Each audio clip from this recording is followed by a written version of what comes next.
الله أكبر الله أكبر، أشهد أن لا إله إلا الله، أشهد أن محمدا رسول الله. حي على الصلاة، حي على الفلاح، قد قامت الصلاة، قد قامت الصلاة. الله أكبر الله أكبر، لا إله إلا الله.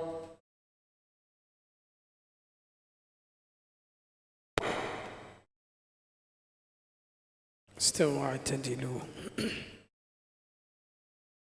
الله أكبر.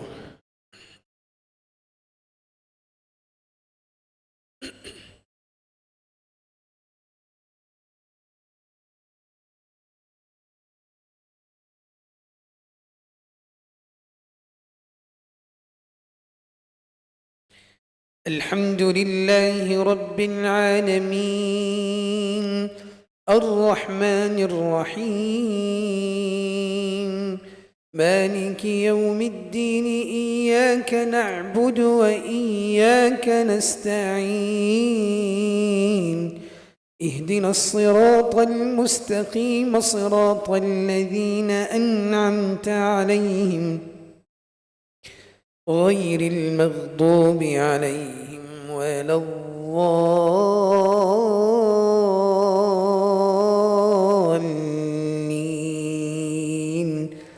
آمين.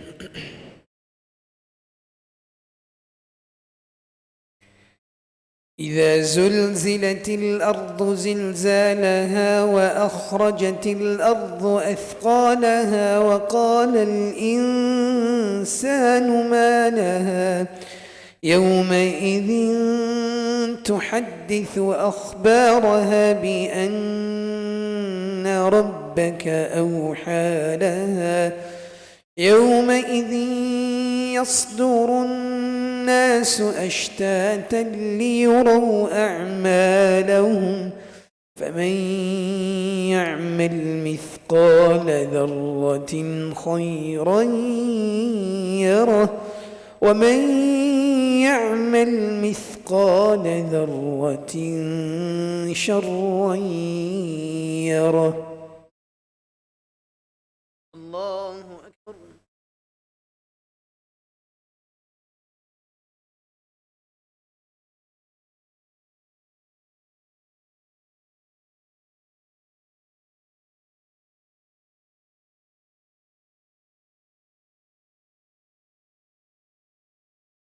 سمع الله لمن حمده.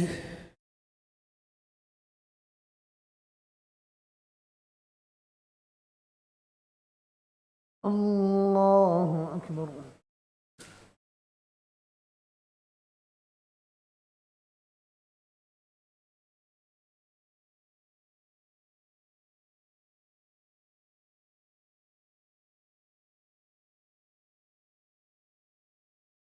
الله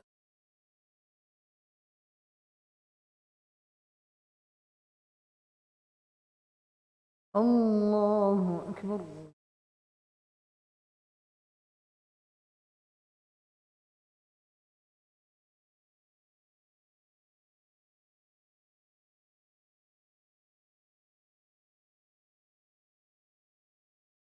الله أكبر. الحمد لله رب العالمين الرحمن الرحيم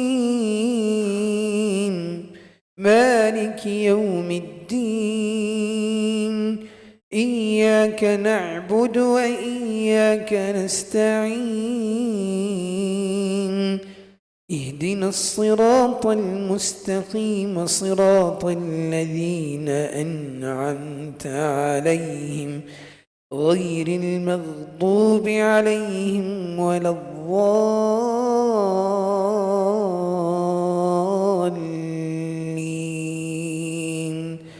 آمين.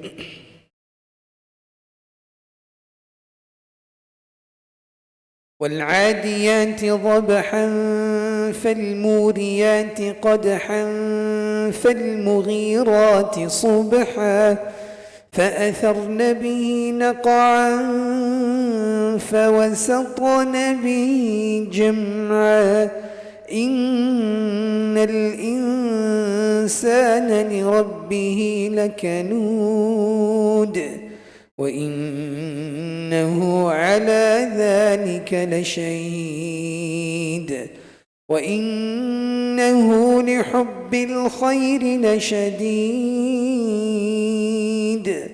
أفلا يعلم إذا بعثر ما في القبور وحصل ما في الصدور إن ربهم بهم يومئذ لخبير. الله أكبر.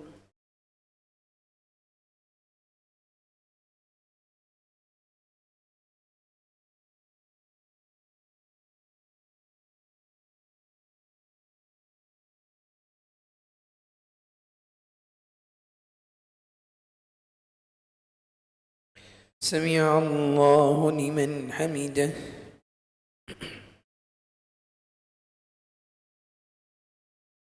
الله أكبر.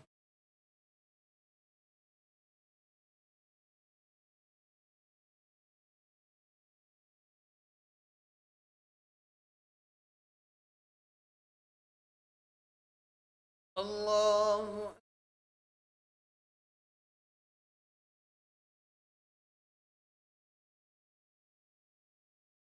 الله أكبر.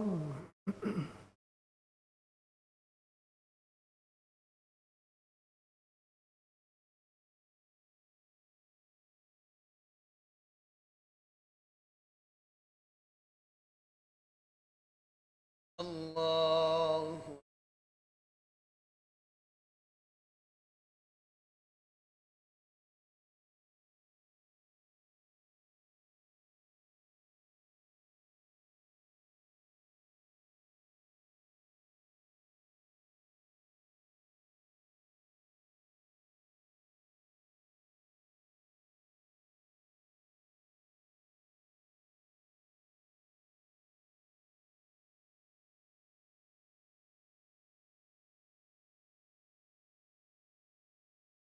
الله أكبر.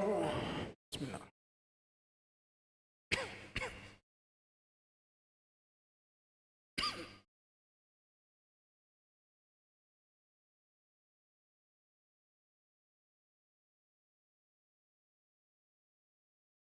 الله أكبر.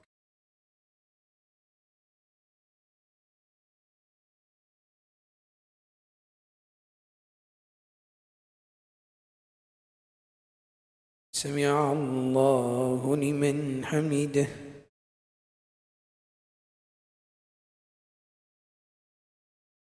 الله أكبر.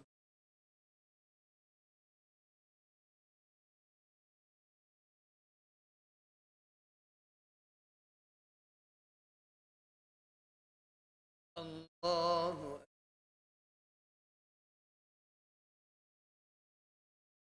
الله أكبر.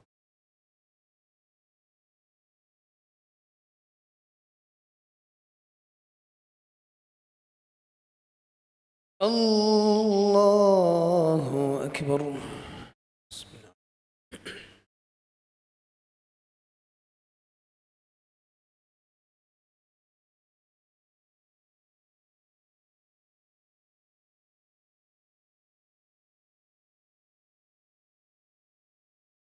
الله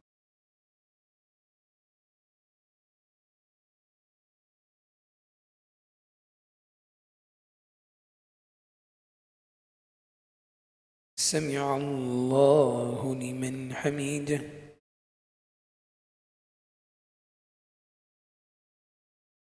الله أكبر.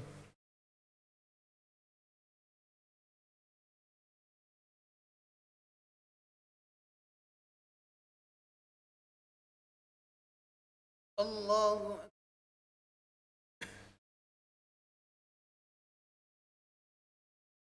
الله أكبر.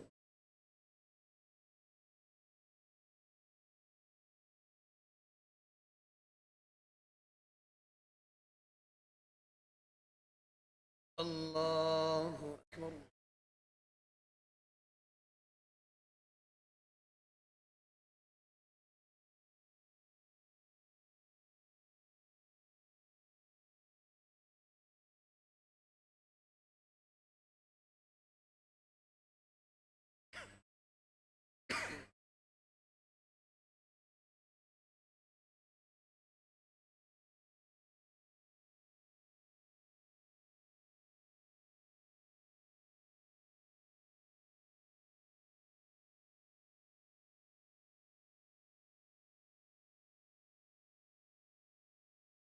السلام عليكم ورحمة الله. السلام عليكم.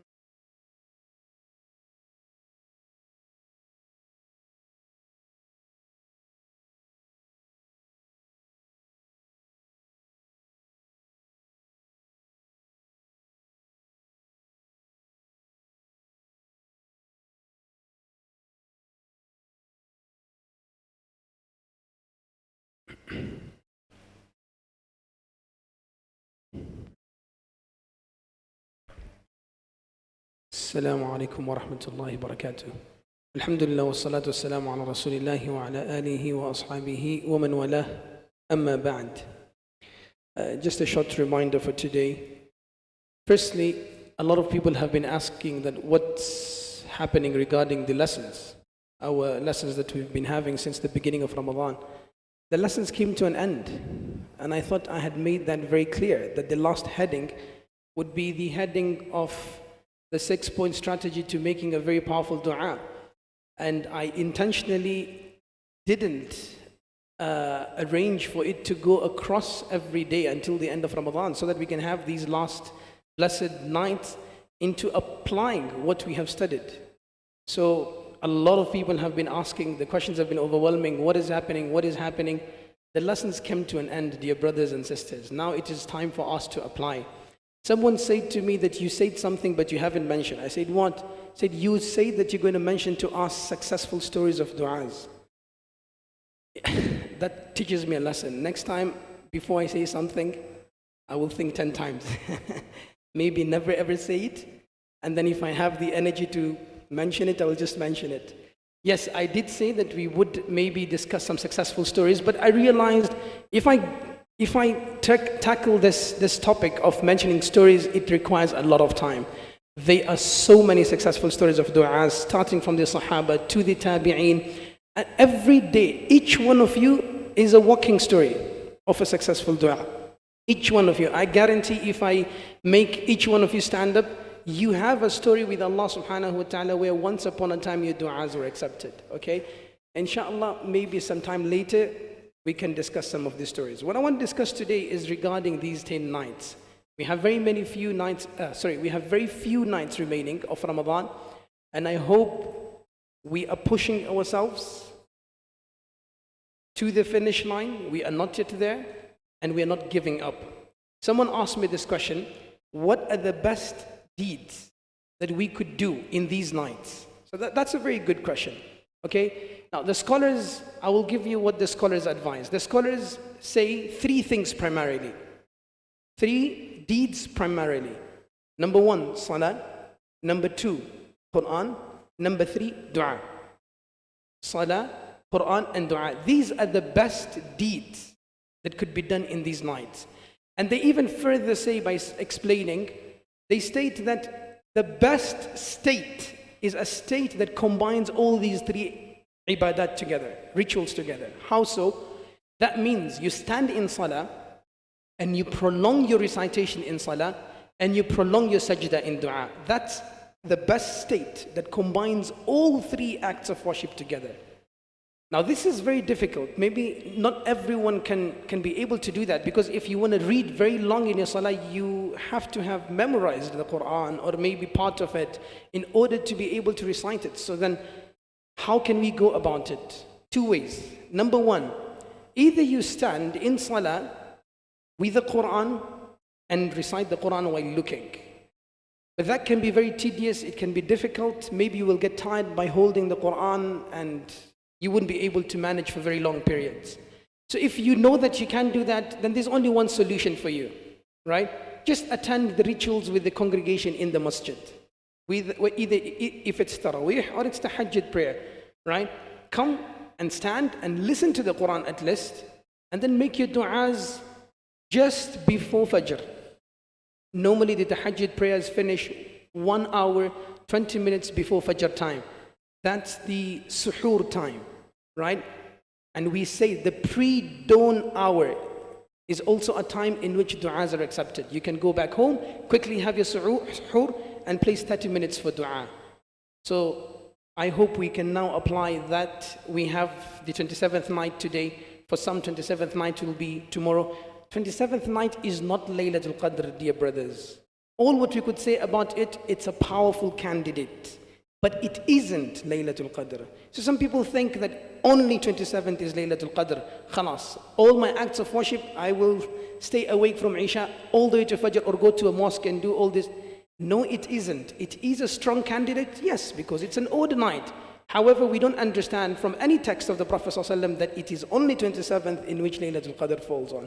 In fact, it can vary from year to the other. So you have to stay awake, you have to do something, you have to have a solid percentage of your night in acts of ibadah as much as you can, as much as you can. And I say the easiest way to catch Laylatul Qadr is to be consistent throughout.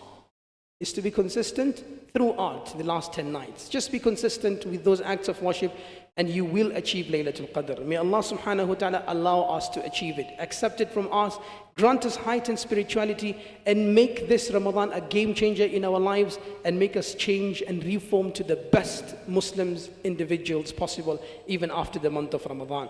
An announcement before you begin our Taraweeh prayers. Today, this night, waking up tomorrow morning, okay? Suhoor will be provided. There's a family that does this every year, and also this year they will be providing suhoor. So if you come for the tahajjud prayer, don't go back home. Suhoor will be provided in the masjid, inshallah, for us to eat.